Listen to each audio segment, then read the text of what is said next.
자, 이번 시간은 또 함께 그리스도인 대학생의 시간 관리라는 주제를 가지고 같이 또 말씀을 상고하고자 합니다. 먼저 같이 기도드린 후에 오늘 말씀 또 같이 상고하도록 하겠습니다. 함께 기도하십시다. 언제나 저희를 사랑하시는 거룩하시고 자비로우신 살아계신 우리 아버지 하나님, 이번 사무엘 학교로 저희들 불러 모아주시고 참석해 주신 것 너무도 감사합니다.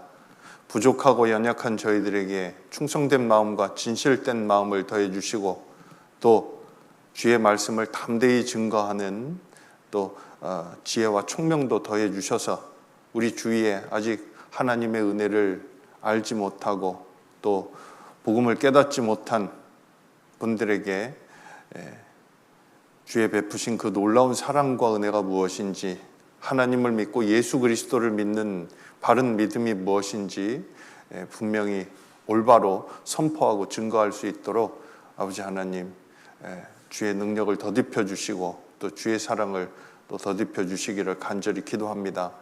이번 사무엘 학교 진행되어지는 모든 과정 가운데 주님 함께해 주시고 남은 일정도 하나님의 은혜와 하나님의 크신 영광이 나타나도록 저희 가운데 두루 행하여 주시기를 간절히 기도드립니다.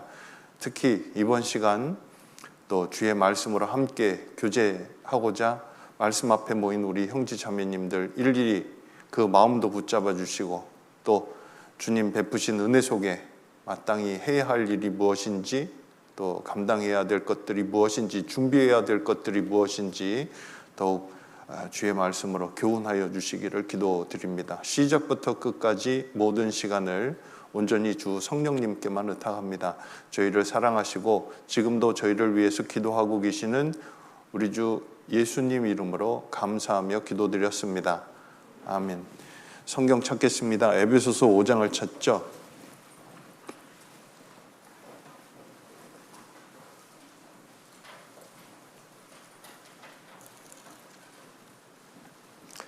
에베소서 5장입니다.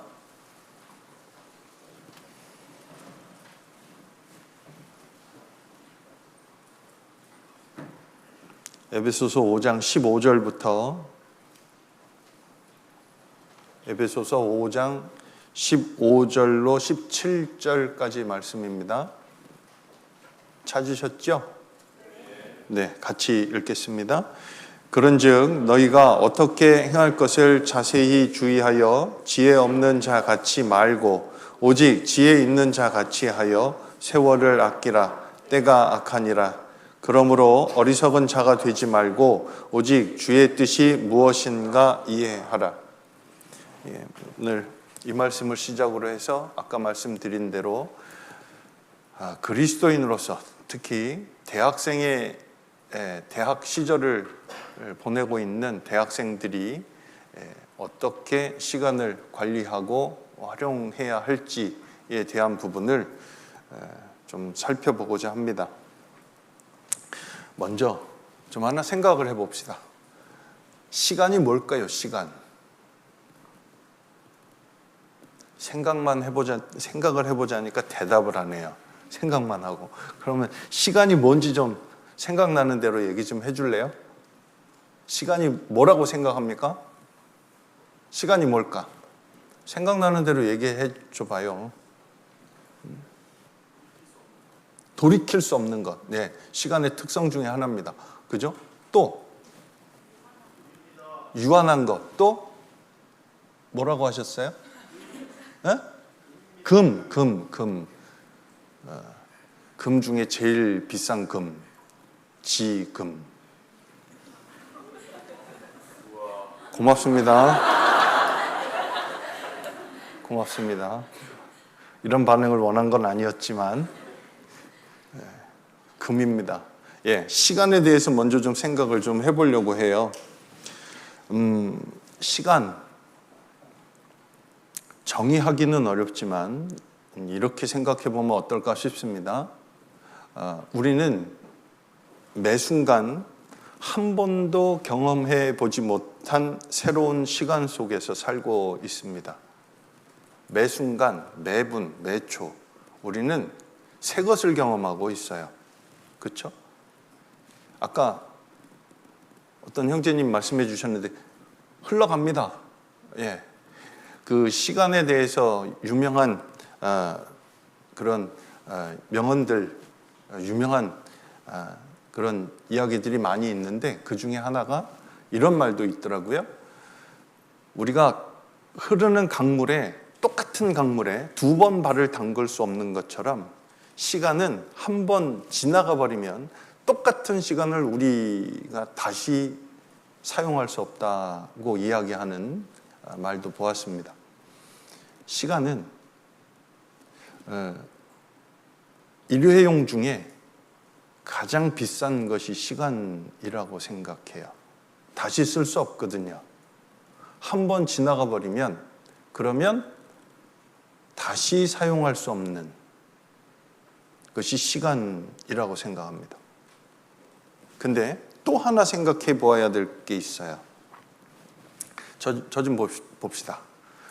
우리 형제 자매님들은 지금 이 세상에 태어난 지 몇 년 정도 되셨을까요? 이 세상에 살아온 지 몇 년 정도? 22년. 고맙습니다. 복 받으세요. 22년. 또 더 되신 분? 25년. 좀 더. 27년. 네. 지금 27년, 22년, 25년 시간이 쌓여진 거예요.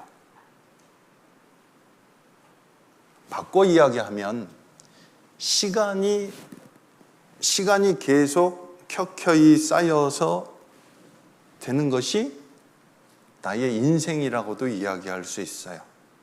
오늘 이야기하고 싶은 건 이거예요. 시간 관리는 나의 하루의 일과와 1년의 한 달, 1년의 스케줄을 어떻게 준비하고 그리고 그걸 어떻게 활용을 하고 관리하는가.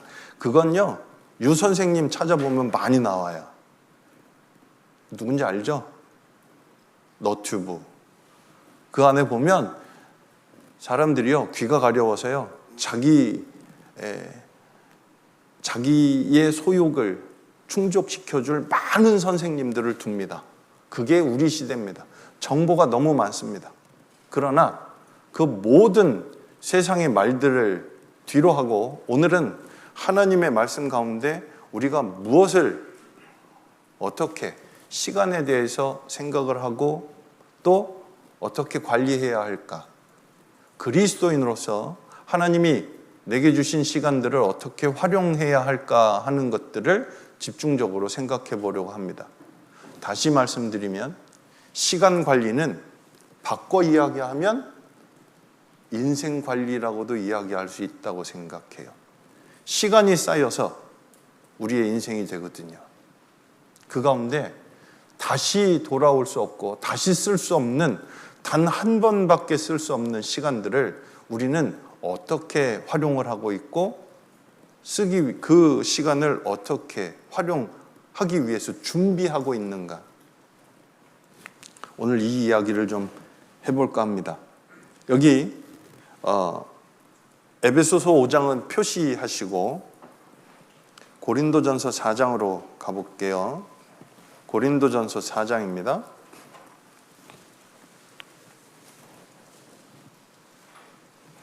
첫 번째, 시간에 대해서 우리가 생각해야 할 것이 있어요. 고린도전서 4장 7절 같이 읽어볼까요? 누가 너를 구별하였느뇨? 내게 있는 것 중에 받지 아니한 것이 무엇이뇨? 내가 받았은즉 어찌하여 받지 아니한 것 같이 자랑하느뇨? 우리는요, 내게 있는 모든 것 한번 생각해 봅시다. 내게 있는 모든 것, 그게 나로부터 난 것이 무엇이 있는가? 다 하나님께로부터 받은 거예요. 시간도, 나의 시간도, 내가 지금 활용하고 누리고 살고 있는 이 시간도 하나님이 내게 주셨다는 것을 먼저 기억해야 할 필요가 있습니다. 내게 주신 시간을 어떻게 사용했는지, 이거 주님 앞에 서는 그날 주님이 분명히 우리에게 물으실 거예요. 내 것이 아니었거든요.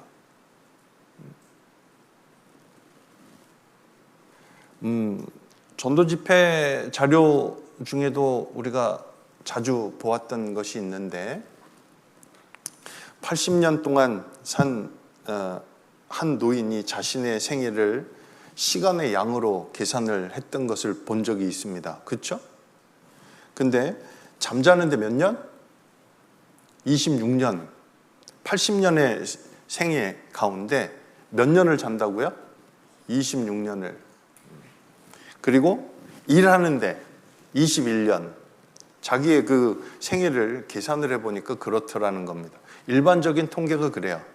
그리고 또 밥 먹는데 6년.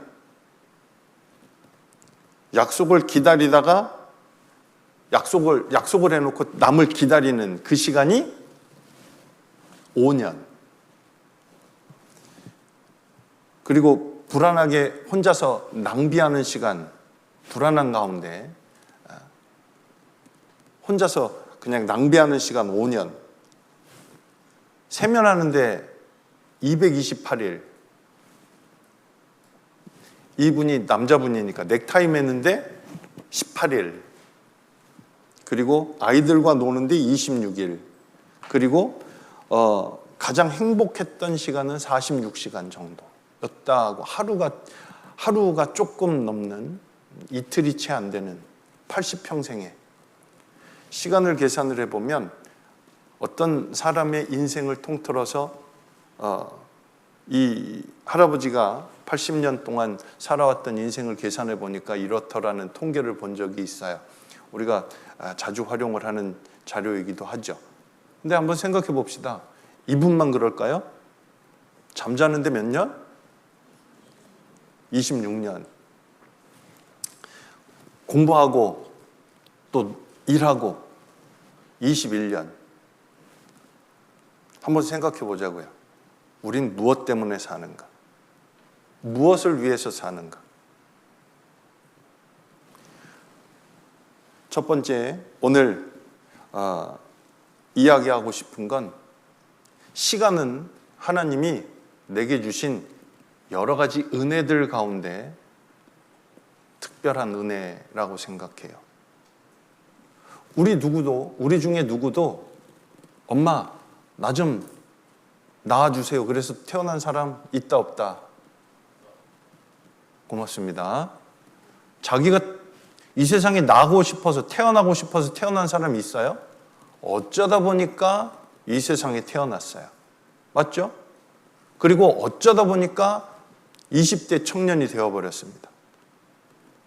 어쩌다 보니까 이제 금방 엄마도 되고 아빠도 되고 할아버지 할머니도 되는 세월의 흐름 속에, 시간의 흐름 속에 우리는 여전히 살게 되고 살고 있어요.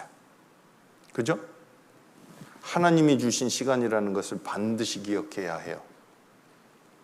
오늘 이 자리에 오신 분들은 어떻게 하면 시간을 잘 활용할 수 있을까? 그게 고민이 되는 분들이 이 자리에 오신 거 아니에요? 맞죠? 예. 그렇다면 첫 번째, 시간을 내게 주신 분이 누군가? 보세요. 맡겨주신 거예요. 내 것을 하나님 앞에 요구해서 받은 것이 아니라 하나님이 하나님의 것을 내게 맡겨주셨다고요. 어떻게 살아야 할까?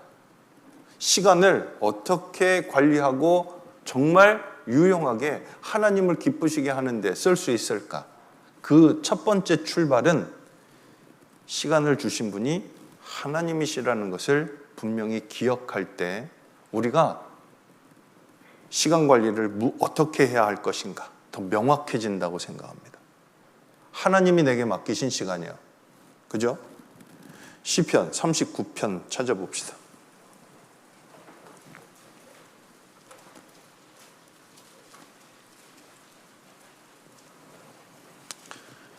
시편 39편 1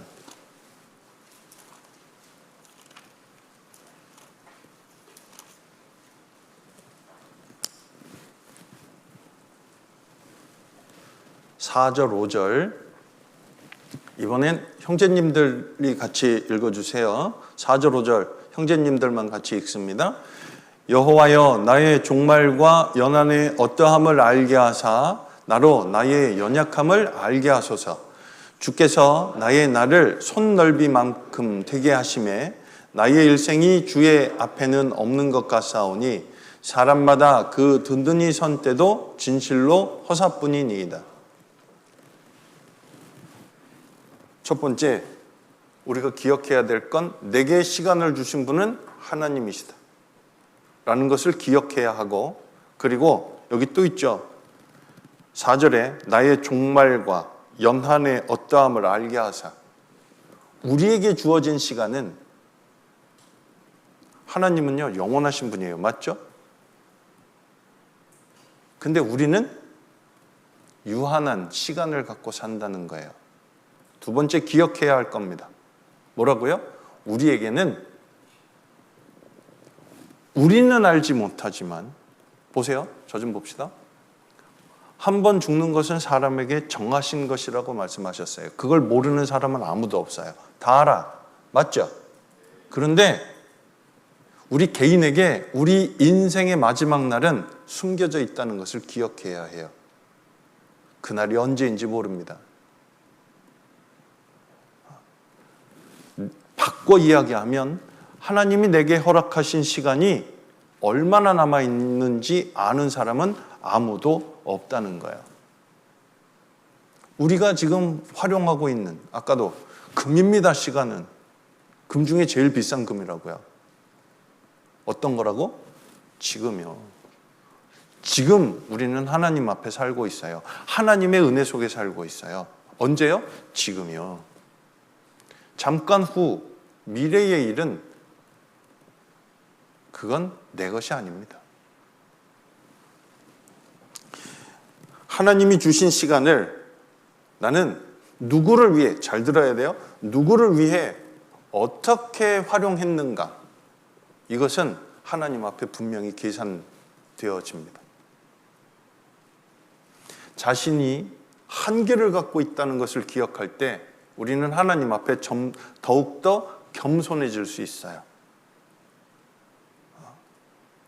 하나님이 주신 시간 속에 살고 있고, 그리고 한계를 갖고 살고 있다. 이것만 기억해도 우리가 지금 어떤 마음으로 살아야 할까 하는 것이 더욱 명확해진다고 생각합니다. 근데 자기를 위해서, 하나님이 주신 것을 가지고 자기를 위해서 살아가고, 그리고 하나님이 나의 나를 손 넓이만큼, 이거 뭐 얼마나 됩니까?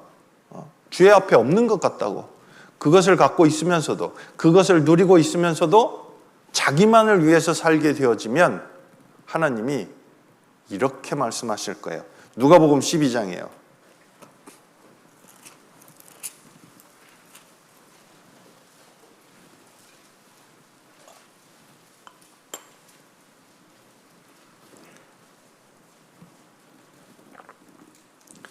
누가복음 12장 여기 13절, 16절부터 보면 한 부자에 대해서 말씀하시잖아요. 근데 이 부자가 자기를 위해서 재물을 쌓아놨거든요. 21절, 이번엔 자매님들이 같이 읽어주세요. 21절 같이 읽습니다. 자기를 위하여 재물을 쌓아두고 하나님께 대하여 부여치 못한 자가 이와 같으니라. 20절에 하나님은 이르시되 어리석은 자여 오늘 밤에 내 영혼을 도로 찾으리니 그러면 내 예비한 것이 네 것이 되겠느냐 하셨으니, 어리석은 사람은요 하나님의 것을 가지고 자기를 위해서만 살아갔던 사람을 성경은 어리석은 사람이라고 이야기합니다. 그죠? 바꿔 이야기하면 오늘 우리가 같이 생각해 보려고 하는 하나님이 내게 주신 시간도 마찬가지예요. 하나님의 것으로 나는 누구를 위해서 어떻게 무엇을 추구하고 무엇을 하며 살아왔는가.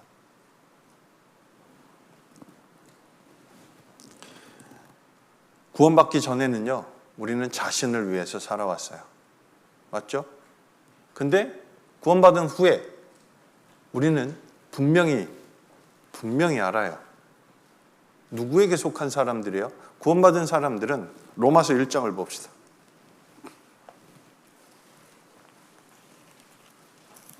여기 구원받은 사람이 어디에 속하는지를 분명히 말씀하세요. 로마서 1장 6절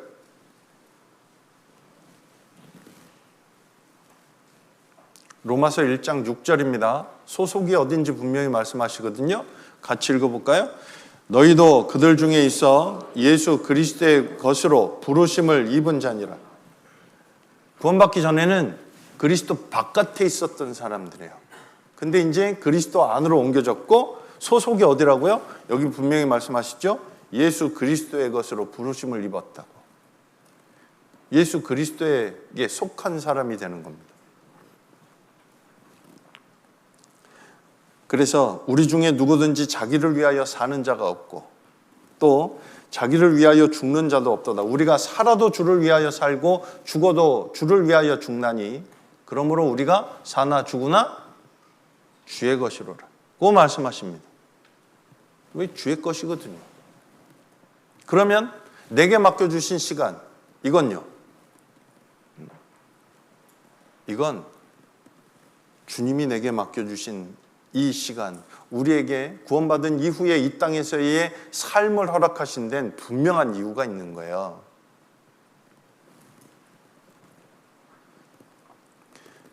시간이라는 단어가 헬라어에는 두 가지의 단어로 나타납니다. 많이 들어봤을 텐데 크로노스라는 단어와 카이로스라는 단어 두 가지로 시간을 표현합니다. 그런데 이 크로노스라는 단어는 물리적으로 흘러가는 연속적인 시간을 얘기를 해요. 예를 들면 하루가 몇 시간이에요? 24시간. 이건 크로노스야. 그냥 물리적인 시간을 얘기해요. 흘러가는 시간. 그런데 이 카이로스라는 단어는 특정한 어떤 시간, 특별히 하나님이 주신 기회라는 것을 설명할 때 이 단어를 많이 써요. 오늘 아까 맨 처음 찾았던 말씀 다시 한번 찾아봅시다. 에베소서 5장이죠?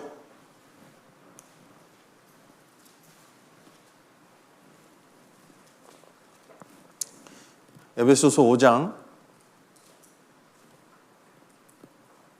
15절 그런즉 너희가 어떻게 행할 것을 자세히 주의하여 지혜 없는 자같이 말고 오직 지혜 있는 자같이 하여. 어떤 사람이 지혜 있는 사람이에요? 여기 분명히 말씀하시죠? 16절 같이 읽어봅시다. 세월을 아끼라 때가 악하니라. 여기 세월이라는 단어가 이 세월이라는 단어가 카이로스라는 단어입니다. 하나님이 주신 특별한 시간, 특별한 기회를 포함하고 있는 거예요. 그걸 아끼라고요. 그래서 구원받은 사람들은 이 땅에 살아가는 동안에 이 두 가지의 시간을 하나님이 주신 특별한 시간, 그 기회만 잘 붙잡는 게 아니라 내게 주신 모든 시간, 물리적인 시간들도 포함돼서 그것도 잘 활용하고 관리해야 될 책임이 있어요. 왜요? 내 게 아니거든. 주님 걸 맡은 거거든. 이해됐습니까? 그리스도인으로서의 시간 관리에 반드시 기억해야 될 것은 청지기 개념이에요. 주님 것을 내게 맡겨주셨다. 어거스틴이 또 이런 얘기도 했어요. 우리의 시간은 하나님의 영혼을 향해 흐르는 강물과 같다. 계속 흘러가고 우리의 매일매일의 삶 속에 결국은 끝에 하나님이 예비하신 영원한 세계로 들어가는 그런 시간의 흐름 속에 살고 있으니까 말입니다. 그리고 오늘 시간에 대해서만 공부하는 게 아니에요. 그렇죠? 또 그 뒤에 뭐가 붙죠? 뭐가 붙어요? 네, 고맙습니다. 관리라고 하는 거에는 관리라는 단어에 들어가는 의미가 또 있잖아요. 관리를 하는 데는 뭐가 들어갈까? 에너지가 들어가요. 수고가 들어가요. 반드시 필요한 거예요. 시간 관리라는 단어만 갖고도 우리가 충분히 생각해야 될 것들이 많이 포함되어 있거든요. 다시 한번 생각해 봅시다. 시간은 하나님이 주신 거예요. 하나님께 속한 걸 우리에게 맡겨주셨죠. 그리고 우리는 한계를 갖고 살아가요. 그래서 하나님이 주신 시간 속에 살아가는 그리스도인들은 하나님의 것을 맡은 청지기의 마음으로 살아가는 것이 마땅하다고 이야기했고, 그리고 이것을 관리하기 위해서는, 잘 관리하기 위해서는 뭐가 들어간다? 수고가 들어가는 거예요. 저 좀 봅시다. 요즘은 그런 거 안 해. 그런 걸 안 하는데, 예전에 목사님이 초등학교 다닐 땐 초등학교도 국민학교라고 했거든요. 근데 여름방학 숙제에 뭐가 꼭 들어갔는지 알아요? 생활계획표 짜기. 요즘은 그런 거 안 하죠. 뭔지도 모르는구나. 세대가 많이 달라요. 자, 혹시 나는 한 달에, 하루에, 1년에 한 달, 1년, 한 주, 한 달, 그리고 1년의 플랜을 짜서 그것을 스케줄을 관리를 하고 있습니다. 손 좀 들어볼까요?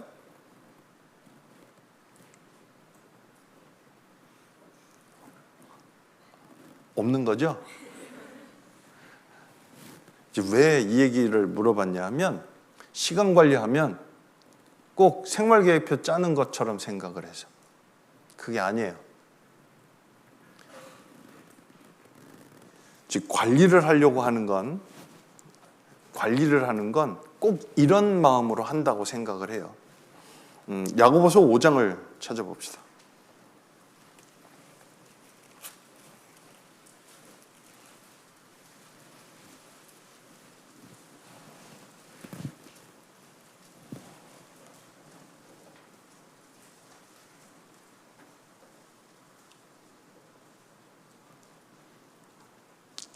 야고보서 5장 7절에 보면, 야고보서 5장 7절, 그러므로 형제들아 주의 강림하시기까지 길이 참으라. 보라, 나머지 말씀 같이 읽어볼까요? 농부가 땅에서 나는 귀한 열매를 바라고 길이 참아 이른 비와 늦은 비를 기다리라니. 여기 보면 농부는요, 밭에 나가서 수고하는 것을 아껴요? 아니면 아끼지 않고 최선을 다합니까? 최선을 다한다고 얘기해 주세요. 나가서 밭에 나가 일할 때 어떻게 한다고? 최선을 다해요. 이 시간에 강의하는 게 제일 힘들어요. 집중하려고 우리 학생들은 하는데 방해되어지는 요소들이 너무 많거든. 그렇죠? 봅시다. 농부는 밭에 나가서 일을 할 때 최선을 다해서 일해요. 왜 그럴까? 왜?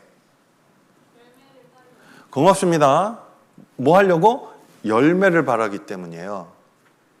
우리 형제 자매님들이 시간 관리를 하는 건 왜 이 시간 관리에 대해서 또 같이 공부하고 또 이 시간 관리에 대해서 한번 말씀을 들어보려고 이 자리에 왔을까? 왜? 목적이 뭔데? 정말요? 고맙습니다. 근데 보세요. 시간 관리를 하는데 관리라고 하는 거엔 수고도 희생도 노력도 반드시 동반된다는 것을 기억해야 해요. 저절로 관리되는 건 있다 없다? 없다. 저절로는요, 저절로 좋게 되어지는 건 세상에 없어요. 무엇인가 관리가 되어지고 무엇인가 어떤 좋은 열매를 맺기 위해서 시장에 나오는 좋은 열매들도 그 속에 농부의 땀과 눈물과 수고와 희생이 다 들어있거든요. 하나님을 기쁘시게 하는데 우리의 시간이, 우리의 인생이 쓰임받기 위해서는 우리 개인의 수고와 그리고 노력도 반드시 들어가야 되는 거라고 생각해요. 하나님을 기쁘시게 하는 열매, 그게 저절로 돼요? 아니요. 주의 말씀을 따라서 사람의 노력과 사람이 해야 되는 일과, 여기 또 있어요. 중요한 게 또 있거든. 다시 봅시다. 여기 7절. 농부가 땅에서 나는 귀한 열매를 바라고 길이 참아. 길이 참는 건 누가 해요? 농부가 하는 거예요. 견디는 거예요. 거기에 수고와 희생과 노력이 들어가요. 그죠? 그리고 여기 또 있습니다. 뭐가 들어가요? 이른 비와 늦은 비. 이건 누가 주시는 거예요? 하나님이 주시는 거예요.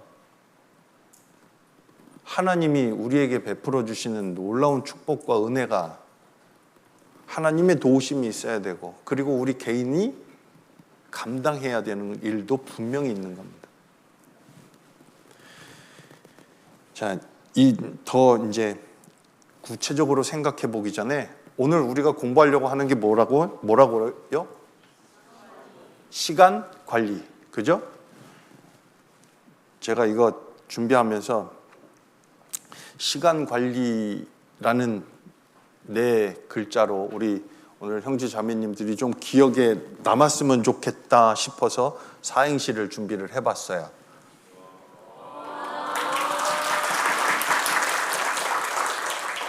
고맙습니다. 근데 제 스스로는 조금 어려워서 AI의 도움을 잠깐 받았습니다. 근데 제가 다듬기는 했죠. 자, 일단 시간 관리에 대한 사행시를 한번 해볼게요. 여러분들이 운을 띄워주세요. 시작. 시험 공부보다 더 중요한 건 간절한 마음으로 주님 말씀 앞에 나아가는 것. 관점이 바뀌면 삶의 우선순위가 바뀌고 리얼한 기쁨이 찾아오게 된다.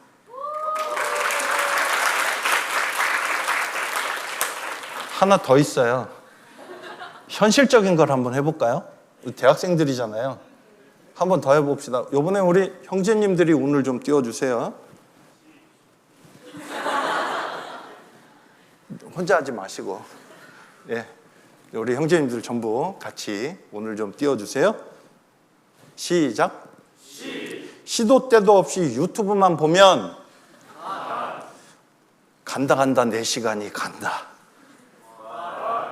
관리 안 하면 학점도 날아가고 남는 건 리얼한 절망의 성적표.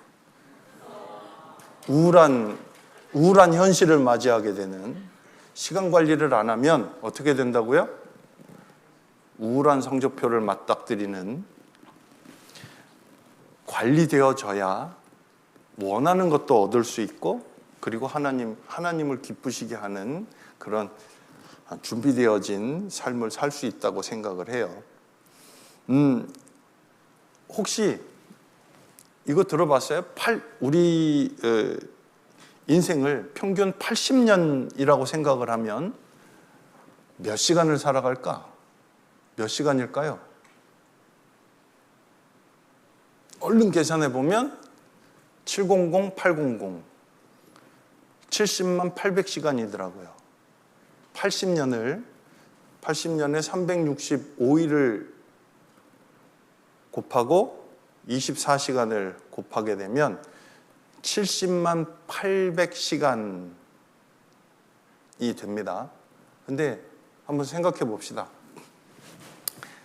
지금 우리는 대학생으로서 하나님의 말씀 가운데 이제 어떻게 시간 관리를 하면서 살까 하는 것을 생각해 볼 건데, 대학생의 시절, 대학생의 시기는 인생의 얼핏 계산하면 대학생의 시기는 4년이잖아요. 군대 갔다 오는 거 빼고.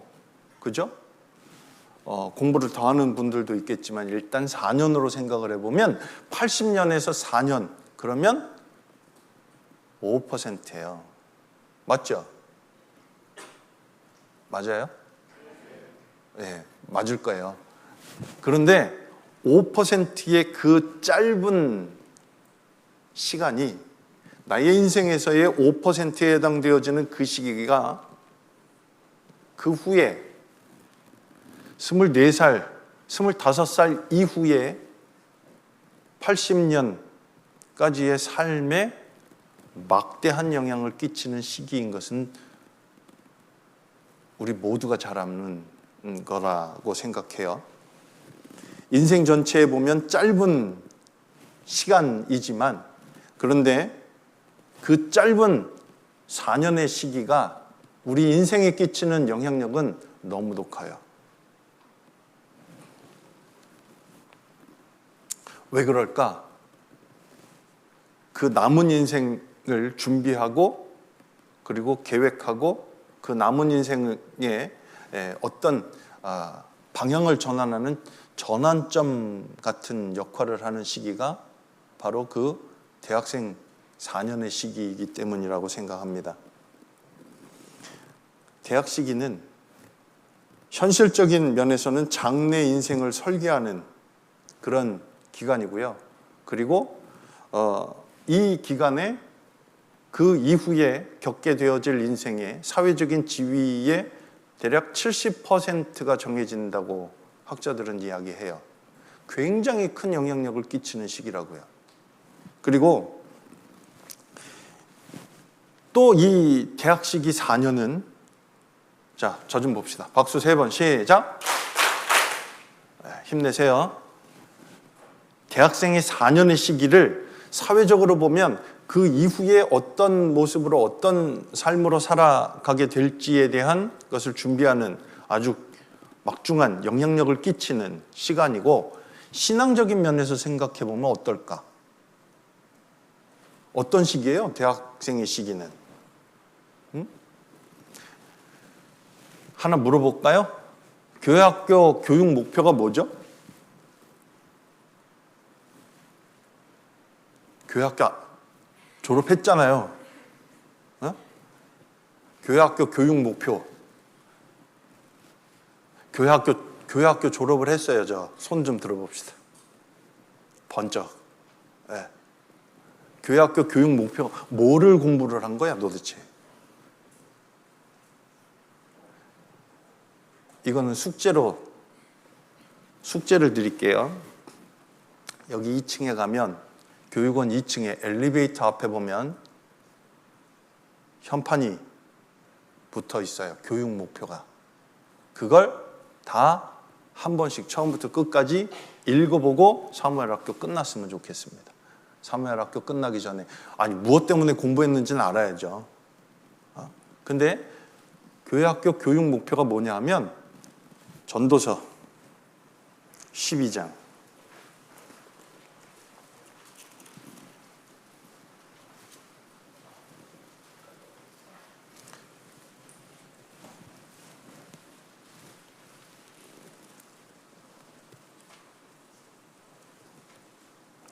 전도서 12장 13절 이거 중요하니까 같이 읽겠습니다. 이래 결국을 다 들었으니 하나님을 경외하고 그 명령을 지킬지어다. 이것이 사람의 본분이니라. 이게 교회학교 교육 목표의 가장 핵심이 되는 것이기도 합니다. 이 구절이. 왜요? 하나님을 경외하고 그 명령을 지키는 사람이 되게 훈련하고 가르치는 것이 교회학교 교육 목표였거든요. 하나님을 경외하고 여기 보세요. 하나님을 경외하고 그 명령을 지킬지어다. 이것이 사람의 본분이니라. 이 본분이라는 단어가 전부라는 의미와 모두라는 의미를 다 갖고 있는 단어예요. 하나님을 경외하고 그 명령을 지키는 것이 사람이 마땅히 해야 되는 일이다 라는 의미이기도 하고 모든 사람이 해야 되는 것이다 라는 의미이기도 해요. 이 구절은 참으로 중요해요. 근데 교회학교 15년 유치부부터 고3까지의 과정을 다 거치는 과정 속에 이걸 배우는데 하나님을 경외하고 하나님을 섬기고 그리고 하나님의 말씀에 순종해서 하나님의 영광을 나타내는 그런 인생이 되게 그걸 훈련시키는 게 교회 학교 교육 목표거든요. 근데 그런 과정을 통해서 여러분들이 이제 배웠고 머릿돌, 찬빛도 다 그 과정을 통해서 그 과정에 맞게 준비되어진 걸 공부한 겁니다. 여러분은 교회 학교를 졸업을 하신 분들은 정말 세계적인 교육을 받은 분들이에요. 전 세계 어느 나라에도 이런 공과는 없어요.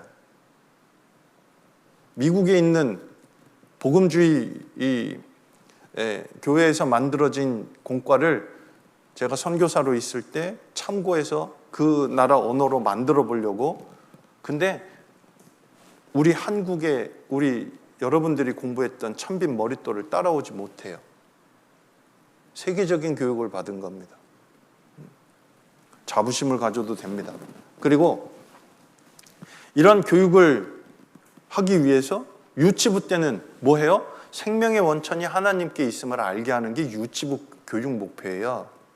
그리고 초등부는요, 진리를 깨달아 구원을 받게 하는 것이 초등부 교육 목표고, 중등부는 하나님의 사람으로 온전케 한다가 중등부 교육 목표예요.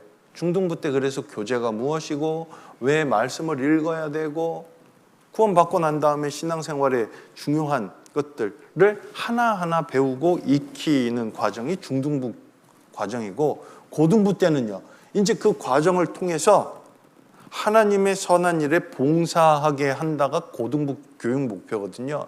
그 유, 초, 중, 고의 과정을 여러분들이 다 거쳤어요. 그리고 나서 이제 대학생이 되었죠. 배운 대로 이제 봉사의 시작이 되어지는 게 언제부터예요? 대학생 때부터거든요. 이해됐습니까? 대학생의 시기는 그동안 교회에서 배웠던 것을 가지고 이제 하나님 말씀에 순종하고 그리고 교회에서 맡겨주신 봉사의 직분을 이제 하나씩 둘씩 배워가며 그 일을 잘 훈련되어서 더 성인이 되어서 교회의 일에 더 귀하게 쓰임받는 사람들로 준비되어지는 그런 중요한 시기가 대학생의 시기라고 이야기할 수 있는 겁니다. 이해됐습니까? 이 얘기하려고 교육 목표까지 다 설명을 했네. 이게요, 그냥 되어지는 게 아니에요. 우리의 삶 속에 계속 이어서 하나님이 계속 우리를 인도해 가시고 훈련시키시고 하나님이 쓰시기에 합당한 사람으로 계속 우리를 키우시거든요. 거기 잘 따라가는 것이 신앙생활 잘하는 거라고 생각해요. 그래서 현실적으로 사회적으로도 이제 준비되어진 직장인, 사회생활을 시작하기 위한 준비를 하는 그런 과정이 대학생의 시기이고, 그리고 신앙적인 면에서도 교회 안에서도 봉사의 직분을 감당을 하고 이제 이것을 시작을 하면서 교회 안에서 하나님이 맡겨주신 일들을 잘 감당하기 위해서 그런 준비되어지고 그리고 그 일에 쓰임받는 시작이 되어지는 모습이 바로 대학생의 시기이기 때문에 대학생의 시기, 이 4년은 정말 너무너무 중요하다고 생각합니다. 이해됐습니까? 대답해도 돼요. 이해됐어요? 그러기 위해서 대학생으로서 대학 시절의 이 시기를 어떻게 효율적으로 이 시기를 잘 관리하고 또 활용을 하는가, 이건 너무도 중요한 문제가 아닐 수 없어요. 에베소서 5장, 아까 시작할 때 찾았던 말씀 다시 한번 찾아봅시다.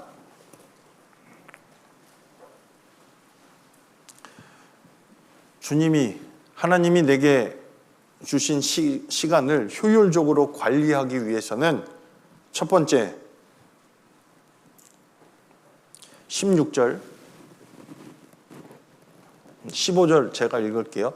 그런즉 너희가 어떻게 행할 것을 자세히 주의하여 지혜 없는 자같이 말고 오직 지혜 있는 자같이 하여 16절 17절 같이 읽습니다. 세월을 아끼라 때가 악하니라. 그러므로 어리석은 자가 되지 말고 오직 뭐 하라고요? 주의 뜻이 무엇인가 이해하라. 시간 관리를 잘하고 싶어요. 그러면 첫 번째 뭐부터 해야 될까? 목표가 분명해야 돼요. 뭐부터 정해라? 분명한 목표를 설정해라. 세상에 많은 시간 관리에 대한 강의들이 많아요. 하지만 그리스도인의 시간 관리는 그것과 다릅니다. 하나님이 내게 주신 것을 어떻게 하면 하나님을 기쁘시게 하는 데 쓸 수 있을까? 이게 분명히 다른 거예요. 첫 번째, 뭐부터 분명히 하자? 목표부터 분명히 하자. 로마서 12장에 너희는 이 세대를 본받지 말고, 그죠? 그리고 오직 마음을 새롭게 함으로 변화를 받아 하나님의 선하시고 기뻐하시고 온전하신 뜻이 무엇인지 분별하도록 하라. 봐야 되겠네. 로마서 12장. 로마서 12장 굉장히 중요해요. 로마서 12장.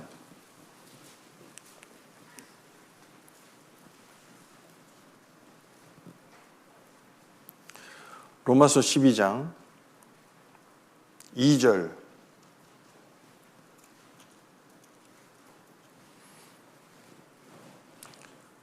같이 읽어봅시다.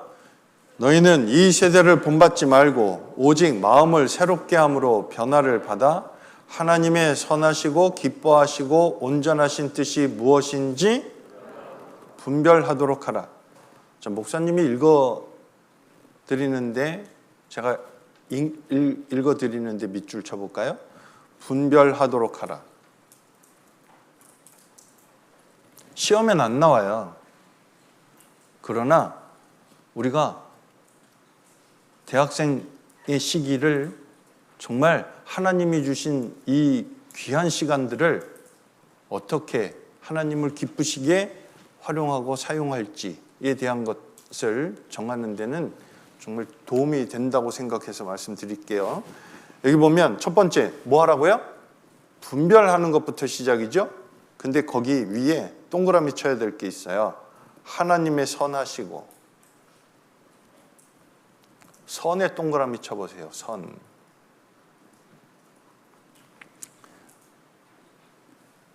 하나님의 선하시고 기뻐하시고 온전하신 뜻이 무엇인지 분별하도록 하라. 하나님을 기쁘시게 하기 위해서는 첫 번째 분별하는 게 시작입니다. 맞죠?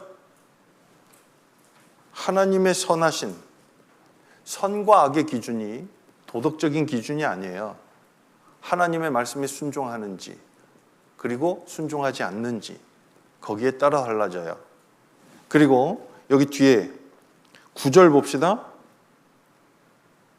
9절. 분별한 다음에 뭐 해야 돼요? 분별하고 그냥 가만히 있어요? 아니요. 여기 있죠? 9절. 속하라. 밑줄 쳐볼까요? 분별하도록 하라와 같은 색깔로 밑줄 치세요. 다음에 읽을 때 기억하기 쉽게. 속하라. 그리고 그 앞에 선에 동그라미 치시고. 자, 분별했어요. 하나님의 선하시고 기뻐하시고 온전하신 뜻이 무엇인지를 첫 번째 뭐 했다고? 분별했어요. 그 다음에 뭐 해야 돼요? 속해야 되는 거예요. 어디에 속해요? 하나님의 선하심에 속해야 되는 거예요. 선에 속하고, 그죠? 그리고 17절 도모하라. 밑줄 쳐볼까요? 같은 색으로. 그 앞에 선에 또 동그라미 쳐보세요.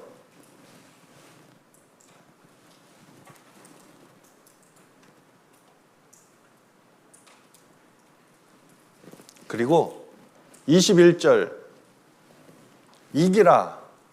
동그라미 쳐봅시다. 밑줄 치세요. 이기라는.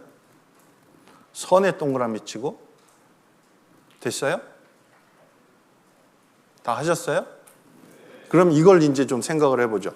이 로마서 12장은 이 8장에 이어서 이제 12장부터 15장까지 이제 쭉 그리스도인이 어떻게 살아가야 될지에 대한 구체적인 말씀을 하시는데 제일 첫 번째 하신 말씀이 이거거든요. 뭔데요? 하나님의 선하시고 기뻐하시고 온전하신 뜻이 무엇인지 뭐부터 하는 게 시작이에요? 분별하는 게 시작이에요. 그죠? 그리고 그 다음에 분별했으면 그 다음에 뭐 해야 돼? 속해야 되는 거예요. 그리고 거기 속했으면 뭐 해요? 이제 도모하는 거예요. 계획을 하고. 그리고 그 다음에 선으로 악을 이기는 겁니다.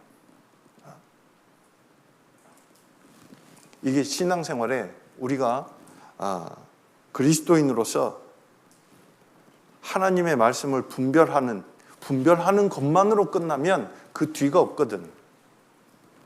분별해야 되는데 이유가 있잖아요. 뭔데요? 끝에는 선으로 악을 이기는 겁니다.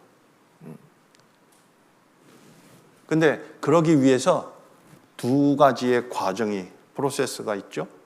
첫 번째, 분별했습니다. 그 다음에 선에 속하고 선한 일을 도모하고 그리고 선으로 악을 이기는, 그것이 신앙생활의 모습이라고 이야기할 수 있어요. 여기에 우리의 시간 어떻게? 분명한 목적을 정하고 목표를 정하면 우리의 시간도 정말 규모 있게 잘 활용할 수 있다고 생각해요. 저 좀 봅시다. 그리스도인은 이 땅에 사명자로 삽니다. 뭐로 산다고요? 사명자로 살아요. 하나님이 예수님을 보내셨고 예수 그리스도로 말미암아서 이제 예수님은 또 예수님의 보혈로 우리의 모든 죄를 단번에 영원히 대속해 주시고, 그리고 하나님이 하신 일, 예수님이 하신 일, 성령님이 하신 일, 그 놀라운 일로 말미암아 우리의 죄를 영원히 대속해 주시고 하나님의 아들로 삼아 주셨어요. 맞죠? 이게 믿어진 사람은 이제 이 땅에 예수 그리스도를 증거하는 사람으로 이 땅에 남은 때를 살게 됩니다. 구원받은 그리스도인은 그리스도의 증인으로서의 공식적인 삶을 살고 있다는 것을 기억해야 할 필요가 있습니다. 우리는 공인입니다. 이 세상에서는 무명한 사람 같지만 하나님 안에선, 그리스도 안에선 유명한 자들입니다. 맞죠? 공식적인 삶을 살고 있다는 것을 분명히 할 때 우리가 무엇을 해야 할지, 또 내게 맡겨주신 시간들을 어떻게 활용해야 될지 분명히 알 수 있다고 생각해요. 고린도후서 5장 봅시다. 고린도후서 5장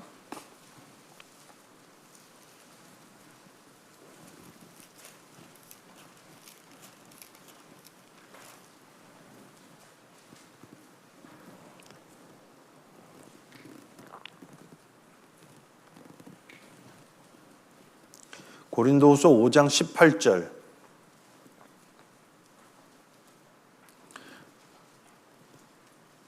모든 것이 하나님께로 났나니 저가 그리스도로 말미암아 우리를 자기와 화목하게 하시고 또 우리에게 무엇을 주셨다고요? 화목하게 하는 직책을 주셨으니, 그거 밑줄 쳐야 돼요. 화목하게 하는 직책. 우리 각 사람에게 맡겨주신, 부여하신 직책이 있어요. 그게 뭔데요? 화목하게 하는 직책이에요. 왜 화목하게 하는 직책을 주셨을까? 구원받은 그리스도인에게 주신 게 왜 이 화목하게 하는 직책이라고 하실까? 구원받기 전에 모든 사람들은 하나님의 원수로 이 땅에 삽니다. 그게 로마서 5장에 8절과 10절에 말씀하고 계십니다. 하나님 보실 때 구원받지 않은 사람은 하나님의 원수인 거예요. 진노의 자녀거든요. 그죠? 근데 그 사람들이 어떻게 해요? 예수 그리스도의 보혈로 또 예수님의 죽으심과 부활하심으로 하나님과 화목하게 되는 겁니다. 그 직책을 구원받은 사람들에게 주신 거예요. 그리고 19절 19절 또 우리에게 부탁하시고 맡기신 것이 또 있어요. 이는 하나님께서 그리스도 안에 계시사 세상을 자기와 화목하게 하시며 저희의 죄를 저희에게 돌리지 아니하시고 뭐를 우리에게 부탁하셨어요? 화목하게 하는 말씀을 우리에게 부탁하셨느니라. 화목하게 하는 말씀도 밑줄 쳐야 합니다. 직책만 주신 게 아니에요. 화목하게 하는 말씀도 우리에게 부탁하셨습니다. 이번 사무엘 학교를 통해서 우리 형제 자매님들이 지금 열심히 공부하고 익히고 하는 것이 바로 이 말씀 아닙니까? 그리고 우리가 해야 하는 일, 우리는 사명자로, 구원받은 사람들은 사명자로 이 땅에 살고 있는데, 근데 무슨 일을 하고 있다고요? 그 뒤에 또 말씀하셔요. 20절에 이러므로 우리가 누구를 대신하여? 그리스도를 대신하여. 그리스도를 대신하여 밑줄 쳐야 돼요. 사신이 돼요. 사신은 동그라미 치세요. 사신 혹시 번역본을 보고 같이 보고 계시는 분 계세요? 사신 이게 뭐라고 번역이 돼 있어요? 다른 성경에? 엠베서더예요. 대사예요. 사신이 되어 하나님이 우리로 너희를 권면하시는 것 같이, 여기 또 나오죠? 또 밑줄 쳐야죠? 그리스도를 대신하여 간구하노니 너희는 하나님과 화목하라. 하나님이 우리에게 화목하게 하는 직책을 주셨고 또 그 일을 감당하는 사람들에게 화목하게 하는 말씀도 부탁하셨어요. 그리고 그 일을 사신처럼 대사처럼 공식적인 직무를 부여하신 거예요.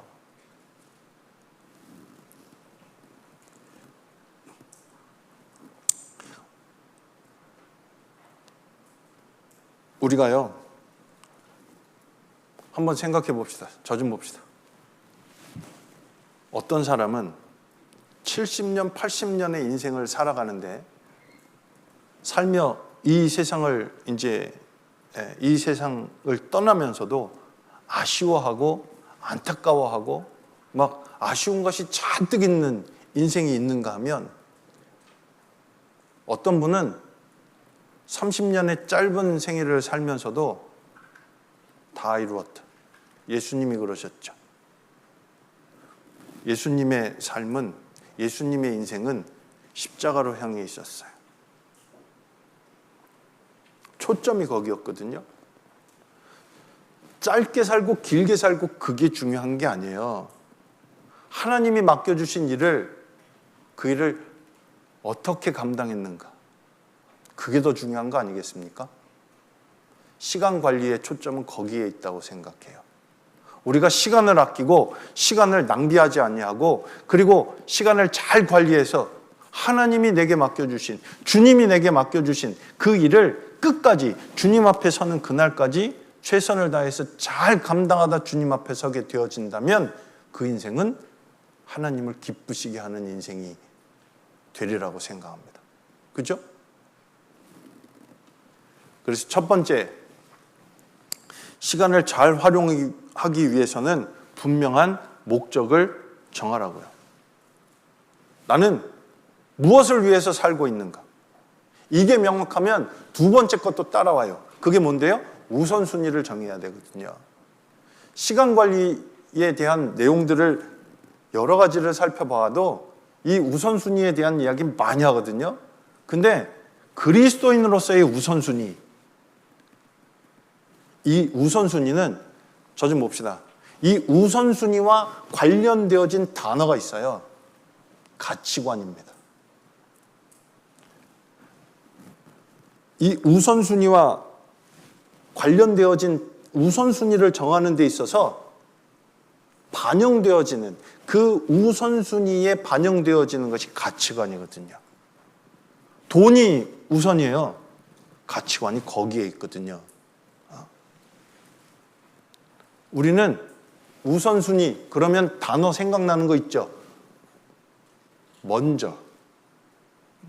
너희는 먼저 그의 나라와 그의 의를 구하라. 그리하면 이 모든 것을 너희에게 더하시리라.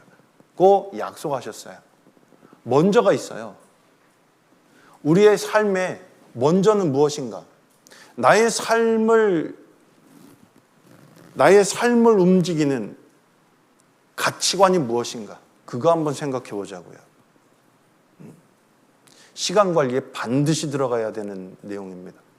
목표가 명확해야죠. 목표를 정해야죠. 바른 목표가 설정되었다면 그에 맞춰서 우선순위는 나의 삶 속에 분명히 나타나게 될 거예요. 무엇을 우선해야 할까? 무엇을 먼저 해야 될까? 많은 사람이요, 시간이 없다고, 시간이 부족하다고 이야기해요.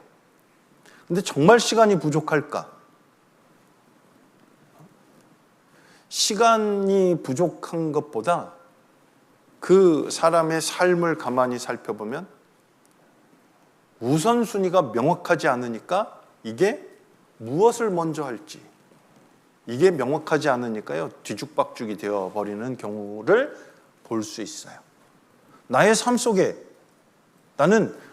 우리 모두에게는 동일한 24시간이 주어집니다. 매일매일. 맞죠? 근데 그 24시간의 시간을 나는 어떻게 활용을 하고 있는가? 무엇부터 우선하고 있는가? 그건 각자의 가치관에 따라 다 다르게 나타나게 될 겁니다. 그죠? 지금 저 좀 봅시다. 목사님 좀 보세요. 지금 뭐 하고 있어요? 저를 보고 있죠?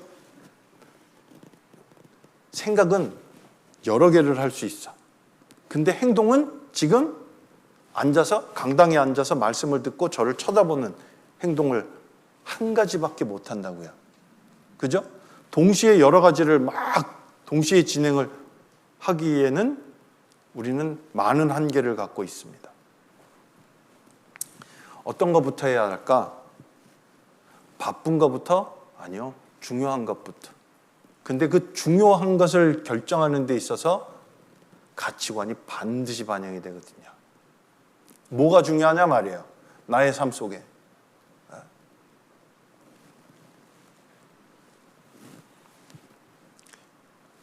그리고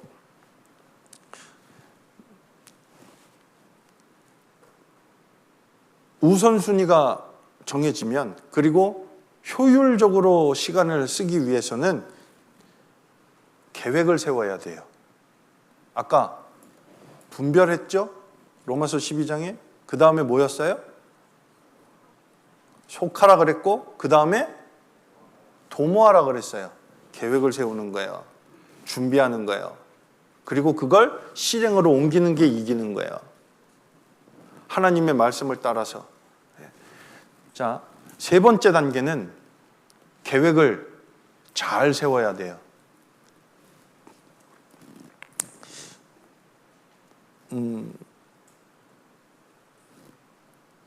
무딘 철 연장나를 갈지 아니하면 힘이 더 든다고 말씀하십니다. 맞죠?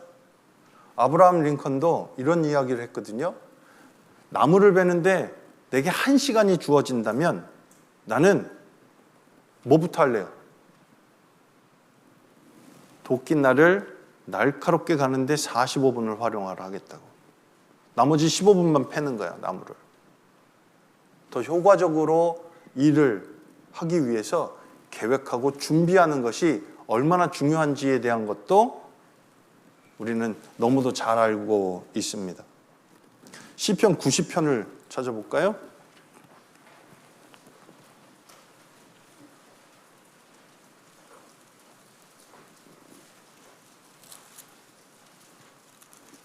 시편 90편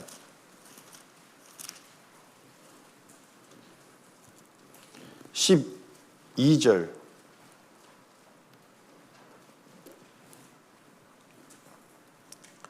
같이 읽겠습니다. 우리에게 우리날 계수함을 가르치사 지혜의 마음을 얻게 하소서. 아까 시작할 때도 잠깐 말씀드렸어요. 우리 각자의 마지막 날은 우리에게 숨겨져 있다고. 우리가 몰라요. 그날이 언제일지 몰라. 하루하루 최선을 다해 살아갑니다. 그죠? 지금 이 시편 90편 누구의 시예요? 모세의 기도잖아요. 모세는 120세까지 살았습니다. 근데 모세가요, 느보산에서 이제 가나안 땅을 보고 느보산에서 죽지 않습니까? 가나안 땅 못 들어가요. 그리고 이제 여호수아를 통해서 하나님이 이스라엘 백성들을 가나안 땅으로 인도해 들여가시는데, 이 시편 90편에 모세가 우리에게 우리 날 계수함을 가르치사, 자기의 날이 어느 정도 되는지 이걸 알게 되면 더 하나님 앞에 지혜로운 마음으로, 그리고 자기의 삶을 어떻게 살아가야 될지 계획도 하고 준비도 하고 여러 가지를 할 거예요. 근데 그날을 모른다고 해서 나의 삶을 계획 없이 살아간다면 그것처럼 어리석은 것은 없을 거예요. 세 번째, 계획을 분명히 세우는 것. 계획을 세우는데요, 이 계획을 세웠죠. 그리고 계획을 세워놓고 옛날에 했던 것처럼, 제가 했던 것처럼, 저 어렸을 적에 숙제로 시간 계획표를, 방학 기간 동안 어떻게 살지 생활 계획표를 그걸 작성을 해서 내야 되거든요. 그 방학 숙제였어요, 저 어렸을 적엔. 근데 그거 그대로 해, 안 해? 어떻게 알아요? 봤어요. 계획이 계획으로만 끝나면 그건 나의 삶에 아무런 영향을 끼치지 못해요. 계획을 세우는 건 굉장히 중요합니다. 근데 이 계획을 수립을 했죠? 그리고 그 뒤에 따라와야 되는 게 있어요. 뭔데요? 실행이에요. 계획과 실행. 그리고 이게 실행으로 끝나면 안 돼. 점검까지 들어가야 돼. 계획을 세웠어요. 그리고 그대로 하는지, 그대로 시행하려고 실행하는 노력이 필요하다고요. 그리고 이게 제대로 된 건지, 아니면 나의 상황에 적절하게 맞는지, 아니면 조정해야 될 것들이 있는지 반드시 점검해야 되고, 그 점검한 그 내용들은 다시 계획에 포함되어져야 되는 겁니다. 이게 시간 관리의 사이클이거든요.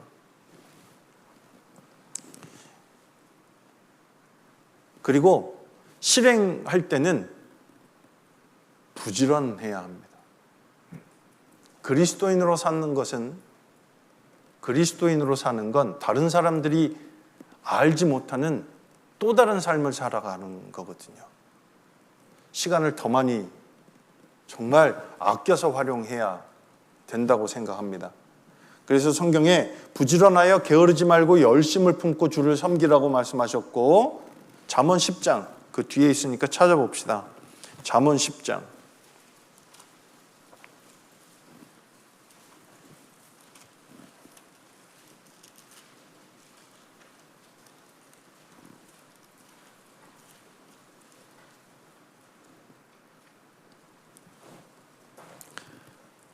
잠언 10장 4절 같이 읽겠습니다.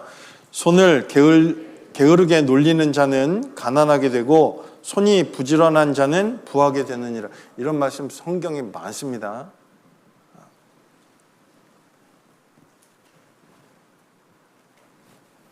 잠언 18장에는 자기의 일을 게을리하는 자는 패가하는 자의 형제라고 말씀하시죠.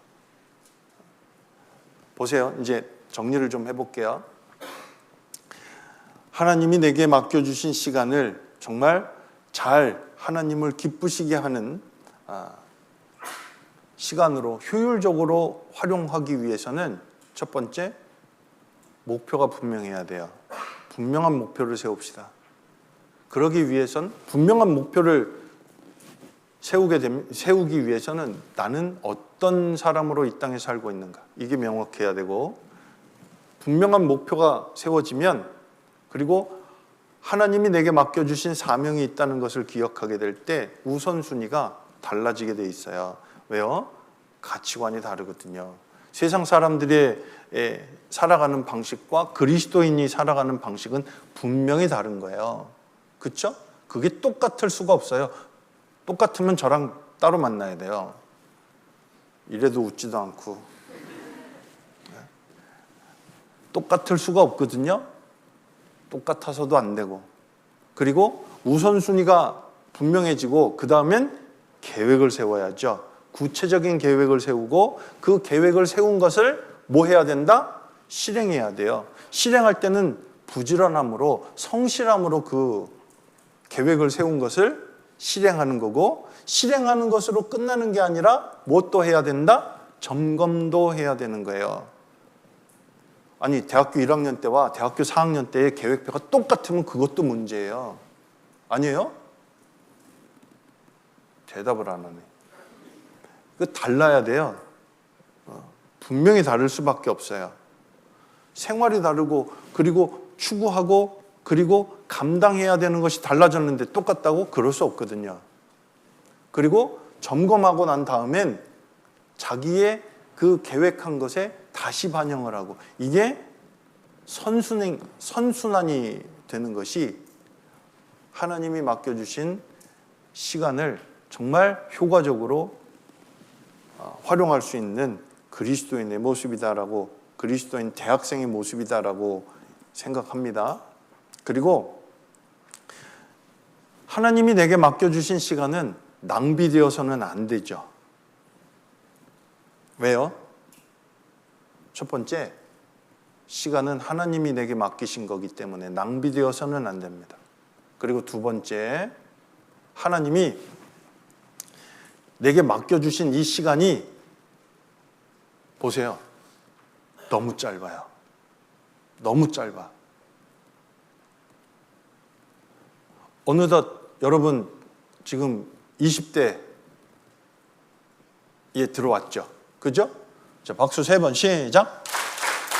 힘내세요. 조금 남았거든요. 여러분 이거 생각해 본 적 있어요? 여러분의 20대는 지금 어떤 20대예요?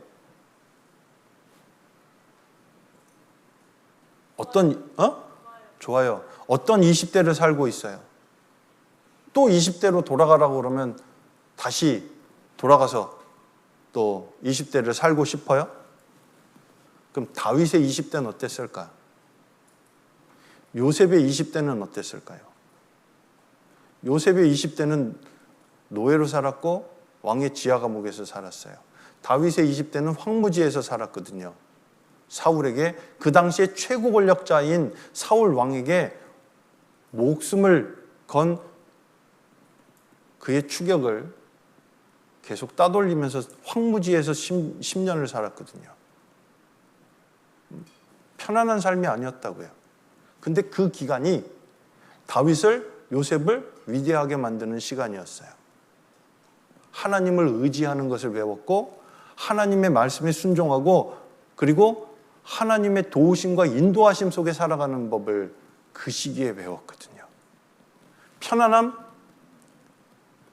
그것이 우리를 오히려 방심하게 만드는 것일 수도 있어요. 우리의 인생이 너무 짧아요. 잠깐 후면 하나님 앞에 서게 됩니다. 그때 나의 인생을 내게 맡겨주신 시간을 어떻게 활용했는지 하나님이 평가하실 거예요. 심판하실 거거든요. 그리고 아까 이야기한 것처럼 우리가 지금 누리고 있는 이 시간은 다시 돌아오지 않아요. 오늘은 며칠이에요? 2025년 8월 22일.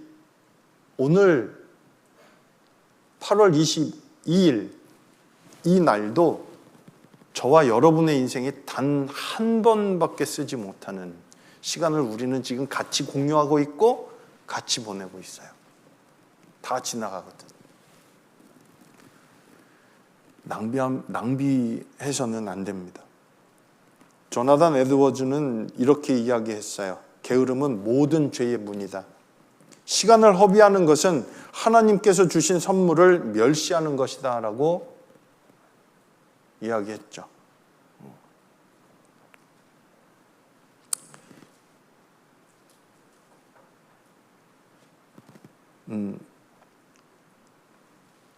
하나만, 시간이 많지 않아서 하나만 더 얘기를 할 건데요. 정말 시간을 효과적으로 그리고 하나님을 기쁘시게 활용하기 위해서, 시간을 잘 관리하기 위해선 또 하나 우리가 잘 관리해야 될 게 있어요. 그게 뭘까요? 돈. 그것도 포함이 될 수 있겠죠? 제가 이야기하고 싶은 건 습관이에요. 시간 관리는 다르게 이야기하면 습관을 어떻게 관리하느냐에 따라서 시간 관리를 효과적으로 할 수 있는가 하는 것과도 연결이 된다고 생각합니다. 습관이라고 하는 건 나의 삶 속에 자동적으로 나타나는 것들이거든요. 이거 한번 생각해 봅시다. 제가 이미 답을 이야기해 놨는데 이거 한번 보죠. 습관을 뭐라고 얘기했냐? 잘 따라와 보세요. 나는 언제나 당신 곁을 떠나지 않는 동반자입니다.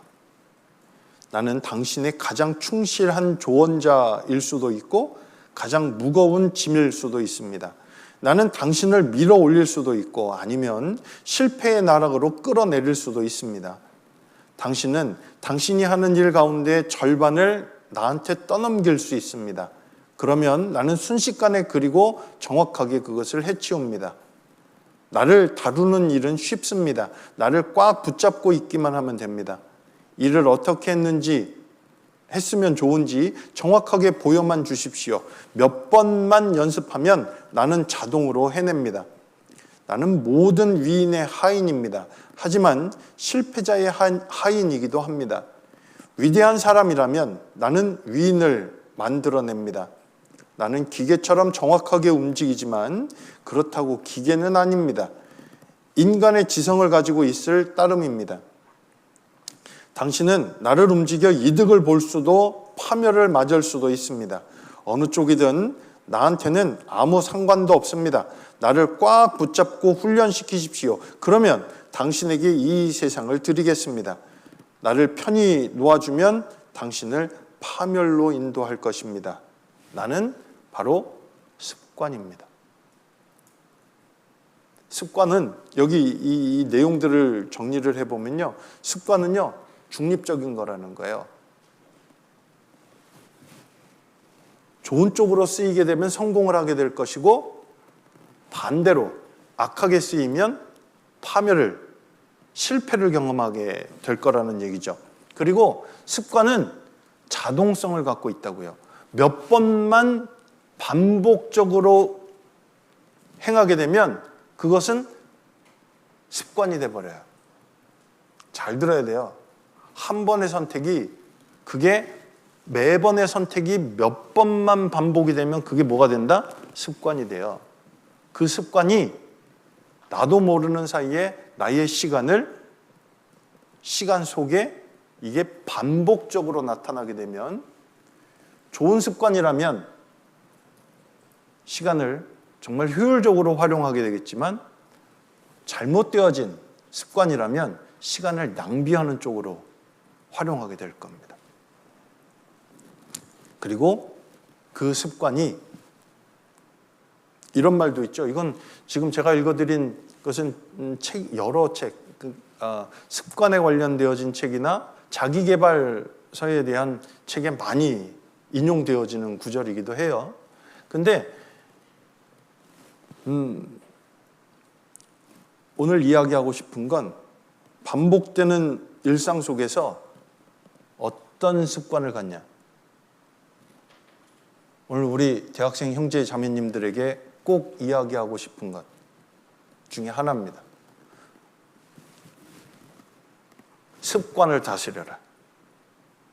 습관을 다스리지 못하면 시간 관리에 실패할 수밖에 없다.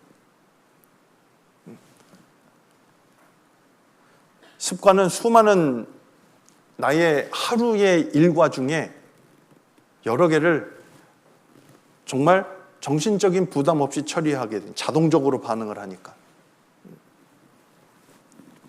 그런데 어떤 습관을 내가 몸에 붙일 것인가? 성경을 읽는 것이 습관이고, 기도하는 것이 습관이고, 모이기를 힘쓰는 것이 습관이고, 하나님의 말씀을 묵상하고 교제하고 하나님의 영광을 나타내는 것이 습관이 되어진다면 우리의 인생은 하나님을 기쁘시게 하는 그런 사람으로 살아가게 될 겁니다. 하지만 반대의 경우라면 어떻게 될까요? 내 안에 계신 성령님을 근심하게 하고, 그리고 하나님의 영광을 나타내지 못하는 그런 인생이 될 수도 있습니다. 뭐가요? 습관이요. 다니엘서 6장을 보죠.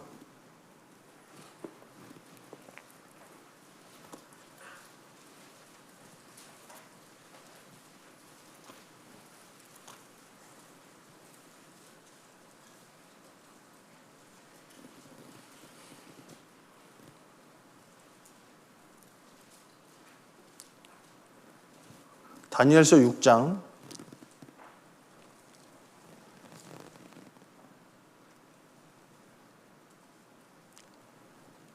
여기 다니엘서 6장의 내용을 보면 이제 다리오가 1절부터 보세요.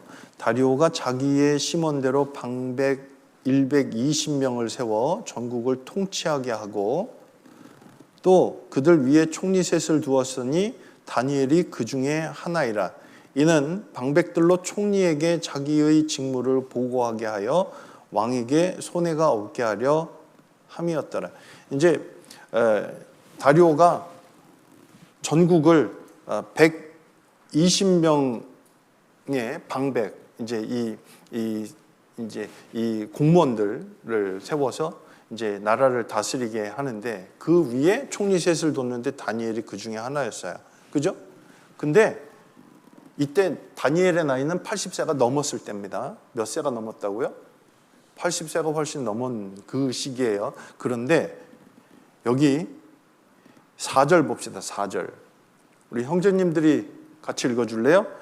이에 총리들과 방백들이 국사에 대하여 다니엘을 고소할 틈을 얻고자 하였으나 능히 아무 허물을 얻지 못하였으니 이는 그가 충성되어 아무 그릇함도 없고 아무 허물도 없음이었더라. 다니엘을 뭘 좀 흠을 잡아갖고 고소를 하려고 하는데 뭐 잘못하는 게 있어야 말이지. 그러니까 모함을 하는 거예요. 거기 7절 봅시다. 나라의 모든 총리와 수령과 방백과 모사와 관원이 의논하고 왕에게 한 율법을 세우며 한 금령을 정하실 것을 구하려 하였는데 왕이여 그것은 곧 이제부터 며칠 동안? 대답해도 돼요. 며칠 동안? 30일 동안 30일 동안에 누구든지 왕 외에 어느 신에게나 사람에게나 무엇을 구하면 어디에 던져놓자고? 사자굴에 던져넣기로 한 것이니이다. 이래서 다리오 왕이 어인을 찍고 이제 조서를 내려서 전국에 이제 이것을 시행을 합니다. 그러면 여기 지금 왕이 세운 법대로 보면 30일 동안 누구든지 왕 외에 어느 신에게나 사람에게나 무엇을 구하면 그러면 어디 가는 거예요? 사자굴에 던져져 죽임을 당하는 거예요. 근데 여기 10절 같이 읽습니다. 다니엘이 이 조서에 어인이 찍힌 것을 알고도 자기 집에 돌아가서는 그 방에 예루살렘으로 향하여 열린 창에서 전에 행하던 대로 하루 3번씩 무릎을 꿇고 기도하며 그 하나님께 감사하였더라. 여기 보세요. 며칠만 참으면 30일만 이거 안 하면 그러면 또 문제가 없는데 근데 다니엘은 어떻게? 아니요. 매일 전에 여기 있잖아요. 그거 밑줄 쳐야 돼요. 전에 행하던 대로. 이게 뭔데요? 습관이 된 거예요. 경건에 이르기를 연습하라 하셨죠. 하나님 말씀을 따라서 살아가는 것, 이게 습관이 되어야 된다고 생각해요. 매일의 작은 습관이 결국 우리를 천국으로 혹은 지옥으로 이끌 것이다 라고 어떤 사람은 이야기했어요. 매일의 습관이 우리의 삶을 나타나게 될 겁니다. 그리고 하나님이 내게 맡겨주신 시간들을 어떻게 활용할 것이나 어떻게 하나님을 기쁘시게 하는가 하는 것도 분명히 결정한다고 생각합니다. 이제 저 좀 봅시다. 오늘 그래서 간단하게 시간 관리에 대해서 몇 가지를 말씀드렸는데, 시간을 잘 활용하기 위해서는 또 목적도 세우고, 구체적인 목적, 우리는 사명자입니다. 하나님이 내게 맡겨주신 사명이 있는 사람으로서 또 우선순위도 정하고 구체적인 계획도 세우고 이것을 실행하고 점검하고 다시 계획에 반영하는 이런 사이클 속에서 계속 이제 정말 하나님을 기쁘시게 하는 사람으로 준비되어지고, 그리고 그렇게 성장해 가는 대학생들이 되었으면 좋겠습니다. 그리고 그러기 위해선 반드시 기억해야 될 게 있어요. 뭐를 다스려라? 습관을 다스려라. 나는 어떤 습관을 갖고 있는가? 이걸 한번 생각을 해봅시다. 핸드폰, 이게 습관인지, 아니면 하나님의 말씀을 붙잡고 사는 것이 습관인지, 기도하는 것이 습관인지, 나는 어떤 습관을 갖고 있는가? 시간 관리, 그리스도인으로서 하나님을 기쁘시게 하는 사람으로 남은 생 정말 귀하게 쓰임받는 그런 우리 청년 형제 자매님들이 되기를 바랍니다. 그러기 위해선 오늘 여러 가지 말씀드렸는데 한 가지 반드시 기억할 거, 뭐라고? 습관을 다스립시다. 그리고 그 가운데 하나씩 또 오늘 말씀드린 것들을 좀 다시 한번 마음에 새기고 정리해서 도움이 꼭 되었으면 좋겠어요. 그리고 숙제가 하나 있었어요. 그렇죠? 뭐였죠? 가서 현판 처음부터 끝까지 다 읽어보고 사무엘학교 끝나기 전까지 꼭 해봤으면 좋겠습니다. 오늘은 여기까지만 말씀드릴게요. 같이 기도하고 마치겠습니다.